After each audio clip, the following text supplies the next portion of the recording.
আসসালামু আলাইকুম। প্যানে তেল গরম হয়ে ঢেলে দিলাম। গরম হয়ে আসলে পেঁয়াজ কুচি দিয়ে দিয়েছি। পেঁয়াজটা একটু ভেজে নিয়ে কয়েকটা কাঁচামরিচও দিয়ে দিব। কাঁচামরিচ দিয়ে আর একটু পানি দিয়ে নেব যেন মশলাটা পুড়ে না যায়।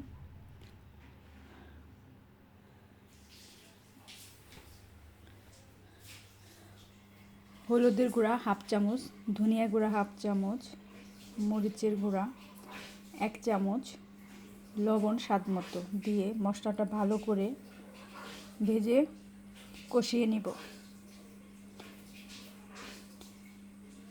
যখন মশলা থেকে তেলটা উঠে আসবে মাছগুলো দিয়ে দিলাম, বেলে মাছ দিয়ে ওইটাও মশলার সাথে একটু নেড়েচেড়ে একটু পানি দিয়ে কষিয়ে নিব। ঢাকনা দিয়ে কিছুক্ষণ ঢেকে রাখবো। কিছুক্ষণ পর ঢাকনা খুলে আবারও একটু নেড়েচেড়ে আবারও কিছুক্ষণ ঢেকে রাখবো। যখন মাছটা হয়ে আসবে কষানো তখন মাছগুলো উঠিয়ে নেব। মাছগুলো নরম বেলে মাছ, সেজন্য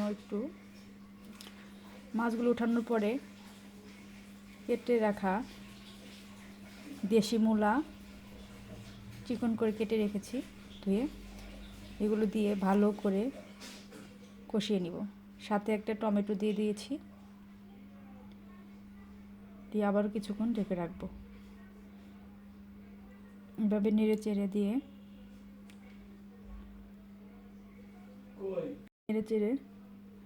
দিব।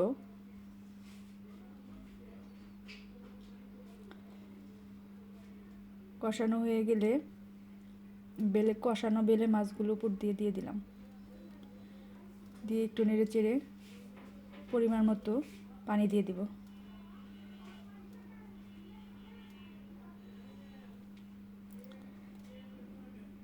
পানি দিয়ে কিছুক্ষণ আবারও ঢাকনা দিয়ে ঢেকে দিব।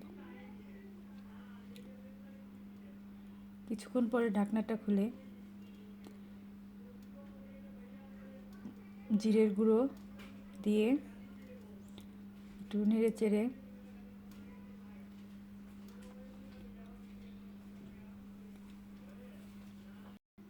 কয়েকটা কাঁচামরিচ দিয়ে দিলাম।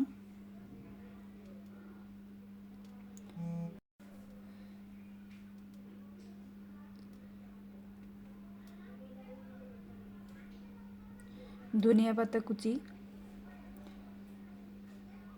দিয়ে হয়ে গেল আমার মূলা দিয়ে বেলে মাছের ঝোল। ধন্যবাদ সবাইকে।